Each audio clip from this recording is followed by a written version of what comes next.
This episode is brought to you by Vital Farms. Isn't it bullshit to have to question where your food comes from? At Vital Farms, you can trace your pasture-raised eggs all the way back to the source, the pasture. On the side of each pasture-raised carton of eggs, you'll find the name of the farm where your eggs were laid. And when you look the farm up on their website, you'll get a peek at all the sunshine, fresh air, and open space the hens enjoy. Learn more and find out where to buy them at vitalfarms.com. Vital Farms, keeping it bullshit-free. Welcome to the Human Capital Innovations Podcast, your go-to source for personal, professional, and organizational growth and development. We hope you tune in often for all things people management, organizational development and change, organizational leadership, and social impact related. Maximize your personal and organizational potential with Human Capital Innovations Podcast.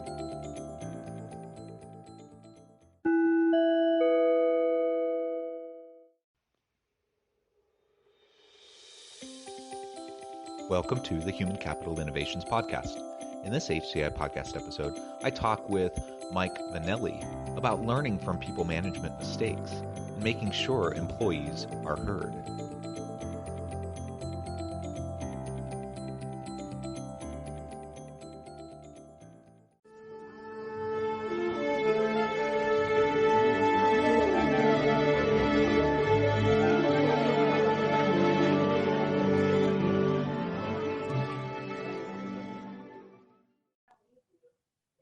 Mike Vannelli, welcome to the Human Capital Innovations Podcast. Glad to be here. Yeah, I'm excited to have a chance to chat with you. We're going to be talking about people management and learning from the types of mistakes that we've encountered in the past, learning and growing from those mistakes so we can improve moving into the future. And part of that is making sure that our employees feel heard and that we can hear their good ideas and capture them and act on them. That is really important for a variety of reasons. So those are the types of things we're going to be discussing today. As we get started, I just wanted to share Mike's bio for everyone. Mike Vannelli is the head video producer with NV Creative. In this role, Mike leads a production team to fill commercials for online and TV ads. Mike has produced over 2,000 video ads to date. He is no stranger to the film and TV industry, having spent 10 years in the business where he has produced TV shows and music videos for big name artists. Mike specializes in making sure each commercial NV Creative produces is unique and delivers the message the brand, product, or business is looking to convey to their target audience. Mike helps clients to get more sales by getting more people to watch their videos. NV Creative offers all kinds of services from explainer videos that focus on the product, brand, or company to national TV campaigns that get a brand more known. NV also offers an ad campaign service to get your brand, product, or business seen. So again, thank you, Mike, for joining me today. I've interviewed lots of people from lots of different industries across the world, and I believe you're the first one in video production and ad production that I've interviewed. And I really look forward to getting your perspective on people management issues within that industry. As we get started, anything you would like to share by way of personal background, context, anything like that? You pretty much hit it all on the head. I've been doing video production for a long, long time. And really, once I started doing commercials, that's kind of when I found my footing. And the reason why I like doing commercials so much is basically it keeps you really busy. We normally have between 50 and 100 projects going on at once. Thankfully, we have in-house creatives in pre-production, post-production, and production. So we really don't have to outsource a lot. And that gives us the bandwidth to take on so many projects at once. And also, the variety of commercials, we've done everything from bidets to, hair growing pills to really, you name it, we've probably done it. Well, that's fun. And it's an area, skill set and expertise that I just simply don't have. So it's fun to touch base with you just in that regard. But again, a unique industry, one that I haven't really explored much on this podcast in the past. both in terms of the TV and movie industry, but also the ad industry and PR and marketing and those sorts of things. So I really look forward to this. As we launch into the discussion, I thought maybe the first thing we could talk about is some of the types of things you've implemented as a leader in your company so that employees can feel heard, so that employees can share their ideas in a constructive way where it can actually add to the broader dialogue and help move your organization forward in a positive direction. Sure. Yeah. So a while ago, so before we kind of implemented what we use now, it was mainly myself and the head of post-production that would kind of spearhead ideas that we thought were correct or that we thought that would be a good idea to implement at the company. So it was pretty much just him and myself that would discuss ideas to implement. And it was kind of one of those things where it's like, okay, we're the bosses and here's what we're going to do, regardless of your opinion, and we'll see if it works or not. And that could have been ideas that we had for the pre-production team, that him and I don't work a lot in the pre-production team, but again, it's us, being the bosses saying, hey, this is what we think is best. And they might have thought, that's not really what we do here or whatever. And same thing for the other areas of the business as well. So I was talking with a colleague of mine that works at a different industry, different company. And they were saying how they do kind of a open forum at their weekly meetings, and I forget what they call it. They call it something else, but basically before the lockdowns, we used to have weekly, what we call serial meetings. So basically everybody would kind of put down on a list what their favorite cereal would be, and our production assistant would go to the store and buy all the cereals. And so that was kind of a breakfast meeting that we didn't want to be too formal. So that's why we did cereal rather than like catering and, all this other stuff. But anyway, so, we would do the normal meeting thing where we go over the past week and the week before and the current week. But then we started implementing a thing that we called a hypo session, and hypo short for hypothesis. And with that, basically, everybody would bring one idea regardless of what department they were in and regardless what idea the department was for. So for instance, someone in the pre-production department might have an idea for the post-production department, or whatever. Or it just could be, a general idea, or it could just be a little idea that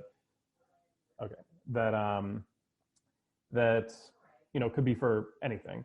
And so what happened is we really started getting good ideas for the company itself, and even little things that we didn't even realize needed fixing. They would submit things that we didn't even know needed fixing, or just little things that we would have never thought of. So for instance, let's see. So for instance, we have a lot of products that we get for commercials every day, and we keep them in kind of a donation bin in the back that once we're done with the products, they clear. A lot of the products we get, they don't need returned. So we keep them in a donation bin that we allow people from our company to just take home if they need. But and then if they just sit there for too long, we just donate them. But they're a lot of our actors and a lot of our other staff, there are certain items that are kind of bigger ticket items that people want to call dibs on and claim prior to even filming. And so a lot of people were kind of saying, oh well, if I'm not in the office, then that's not really fair because I would really want it, and so there's something that we have to do about that. And so somebody said, well, can we create like an online reservation form or something that when we get a product in, we can just go on the form and just reserve it, and it's kind of first come, first serve rather than whoever's there at the time. And we were like, oh yeah, that's a good idea. So we did that, and it's been working out really well. But it was mainly just a way to, like I said, allow any person from any department to give an idea for any other department. And the reason we called it a hypothesis session rather than brainstorming or whatever is everybody's ideas get heard and everybody's ideas get put on a master list. And then from there, it is up to myself and my head of post, who's the other boss, it is up to us to kind of go through there and see if it's feasible. And we even actually try out some of them, and some of them don't work, but we still try them out. And I think that the rest of our staff really likes that they can see that we're actually trying it out, even if it doesn't work, because then again, they feel heard. It's not like we heard them and then we just kind of brushed it off to the side and it's kind of like whatever we say goes. They see, oh, well, they tried it out, it didn't work, but hey, at least we know that they're listening. Yeah, I really love that. And it doesn't need to be anything complex. It's just a simple meeting that you have on a regular basis. You have a mechanism in place for it to be evaluated, to test things out. I love that framing. I contrast that with an experience that I had at an organization. This was, a long time ago, 15 plus years ago. And they had like a innovation bonus. And so if someone came up with a really good idea that they decided to implement, then they would give you, I don't know, $1,000 or something. And they had this online submission form, and you just go in and you'd submit it. And then it was like a black hole. You never heard anything, right? And they never acknowledged you for submitting. I remember, especially when I was early at that organization, I'm just an observant guy. So I'm just wandering around. I'm just observing things. And so I would submit ideas, and I never heard anything back. Nobody acknowledged anything that I submitted, and I never got a bonus. But then over time, what I started to see is that some of the things I had suggested started to pop up and that they started to do. And so they just took the idea. I mean, maybe other people had the idea too, I don't know. But I mean, it felt like they took the idea, they didn't give me credit, that they didn't give me the bonus, and they just absorbed it. And I felt anything but heard. I felt exploited, right? And I felt cheated. And so, and you know what? I wouldn't have needed the carrot of a bonus, dangled in front of me. Just like someone listening, and I have the opportunity to share this idea, and I know someone's going to listen, they're going to try it, or at least consider it. That would have been meaningful. And so that sounds like what you're doing. It doesn't need to be complicated, but that can go a long way in helping employees feel part of a bigger team and feeling more meaning and purpose in what they're doing.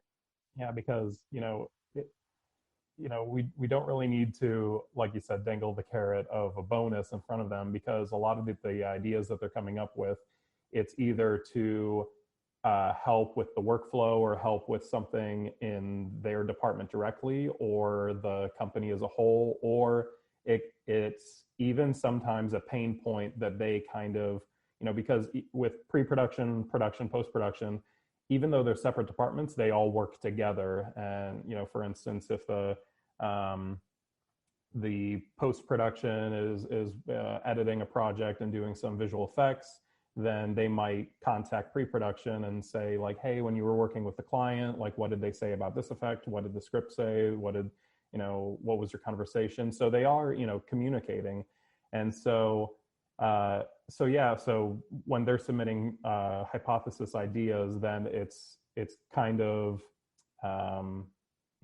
again, they don't really need the carrot. They just want to see something implemented that would help them or would help another department, and kind of the reward is the chance that gets implemented, and that they, their work is easier or their colleagues' work is easier.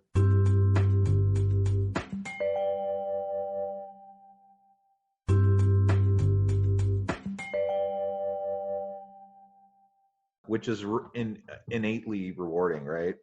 It has an intrinsic motivation factor to it. So that's really great. So I'm curious, to the extent you feel comfortable sharing, like what are some of the types of missteps that might have happened over the years? What did you learn from them, and how have you been able to improve on the people management processes within your organization? Sure. So I can think of two instances pretty exactly. One instance was it kind of has to do with not hiring internally, but promoting internally. And what I mean by that is we had one employee that was doing one job, and he was really great at his job.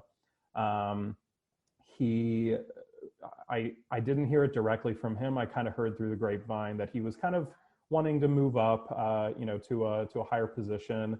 And at the time, we didn't really have anything except for kind of another position open that he wasn't like really trained for, and he didn't have a lot of experience in. But I thought that he might be able to do a good job. And so, I confronted him and I asked him if he'd be interested in the position. And I think because, he might have wanted to move up, that he, jumped at the position. And, I kind of told him like, hey, I know that you probably don't have a lot of experience in this, but, we are going to give you some training, just some like online courses, and you can ask other people around the company how to do it and whatnot. So he ended up jumping into the position. He did a good job for what his skill level was at the position, but basically he ended up quitting after about maybe a year and a half at the position, and we left on really good terms. It wasn't a firing. He just said that it really wasn't for him, that it wasn't what he thought he wanted to do, and he kind of jumped at the position rather than waiting for a position that he really wanted to come along, and which I thought was fine. But then on my end, I kind of just realized like, hey, first of all, I shouldn't listen to the grapevine of just gossip around the office or studio about who wants to move up and whatnot. I should wait for somebody to approach me, or wait for a position that I know that they would be really good at and that wouldn't involve a lot of like new training. And then at the same time, it was just a learning experience. Again, kind of they didn't really know the details of the position, like they weren't trained for it, and kind of having to train them for the position. In hindsight, if I needed somebody for that position, I would have probably would have looked outside the company for somebody that was trained in that position, because I did spend a lot of time and money training them, for them to just work at the position for a year and then say bye. So, I could have saved a lot of time and money just hiring somebody that knew what they were doing from the get-go, rather than just, trying to hire internally at that point. Yeah. I think it's good that you were trying to keep your ear to the ground, trying to be aware, that that's something that your people might want, opportunities, right? And so thinking about succession planning, thinking about career development planning and opportunities for people is a really good thing to do.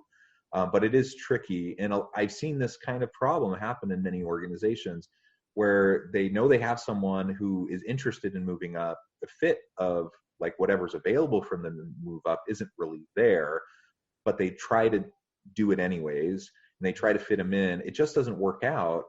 And then, like you said, it's a cost and expense to you, the leader in the organization, but you're also setting the person up for failure. So your motive is a good one. Your motive is you want to give this person an opportunity to develop, to grow, to move up in their career. But unfortunately, the effect is it hurts the organization, and it usually hurts them because they're not as successful as they could have been. They're not as happy because the fit isn't as good as it should have been. And ultimately, it's just, it's not going to work out. So it's important for us to definitely keep, be attentive to and keep in mind those types of issues, but only when it is a good fit. ultimately we can help our people, and be proactive and have conversations with our people and help them understand, like, this is what this would entail. This is what you need to do. Maybe now is not the right time. Maybe you can go back to school. Maybe you can do your own training, and you'll be ready the next time the position comes available. Just having those types of dialogues can be really effective. Right, and then on the flip side, the other one was kind of the opposite of that one, which was we needed we decided we needed an in-house writer, because we were having just a subcontractor come in like once or twice a week to work on scripts, and so I decided I wanted to hire an in-house writer. And because of what I learned with with the other employee from the previous story, I didn't even look internally, because from my knowledge, nobody fit the description for the job role. And so I hired outside, hired a writer. She was really great. She did a really great job, but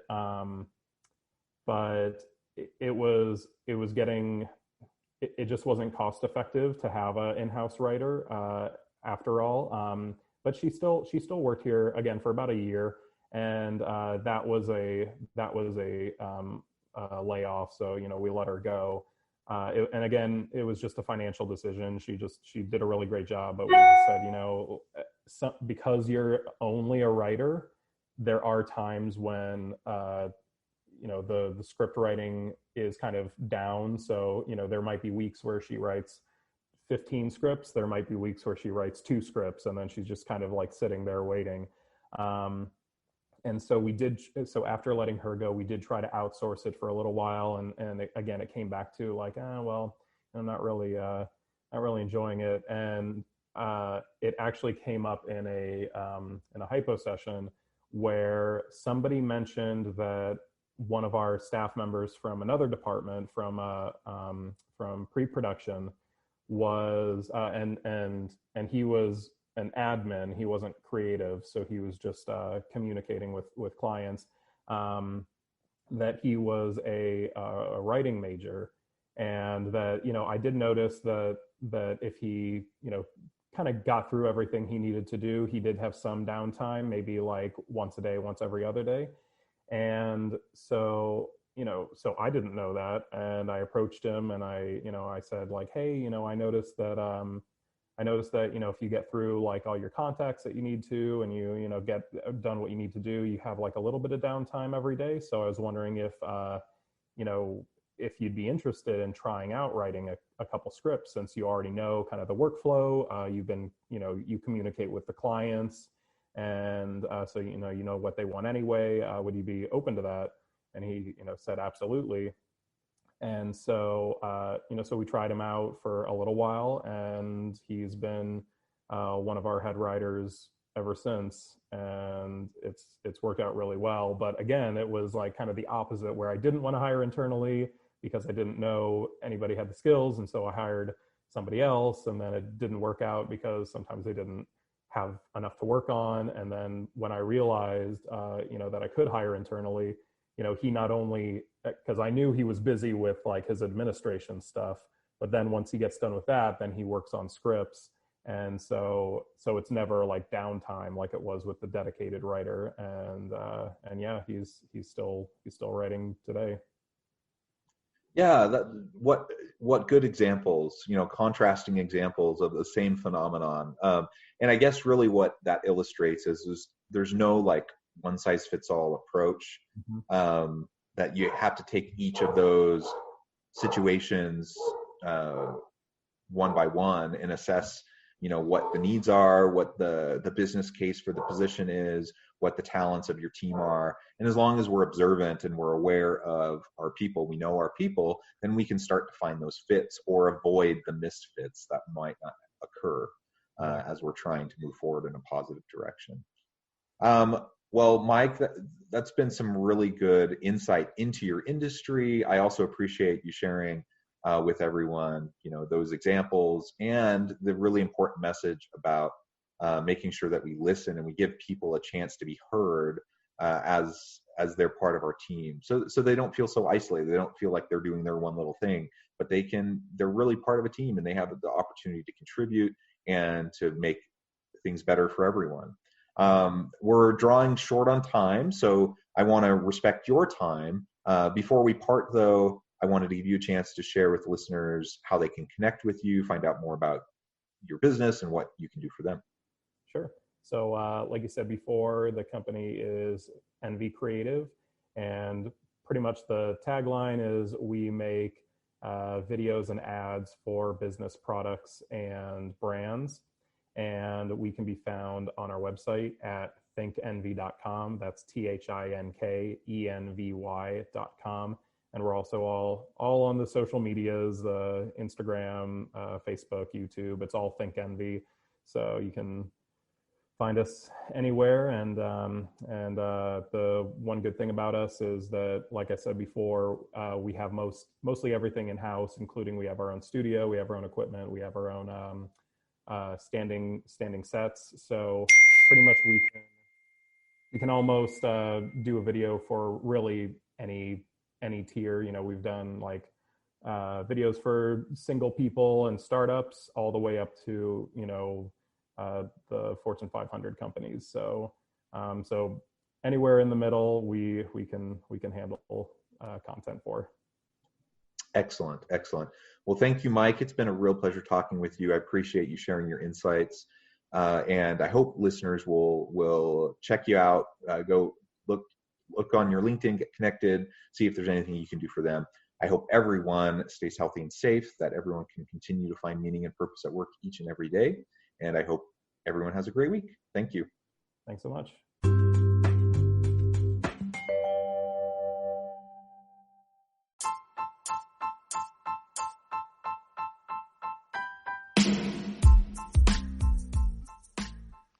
We are excited about the launch of HCI's new magazine, Human Capital Leadership.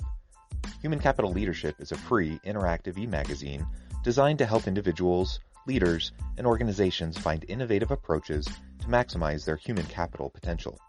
We will be publishing issues quarterly in August, November, February, and May. Check out the first issue and let us know what you think.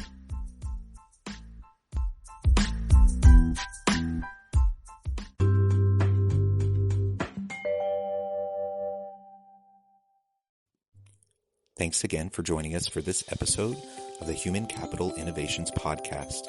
I hope you stay healthy and safe and that you have a great week.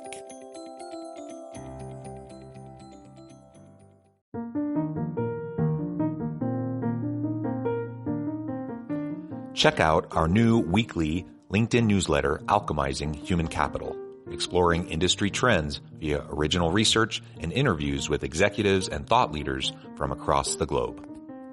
We look forward to having you join us.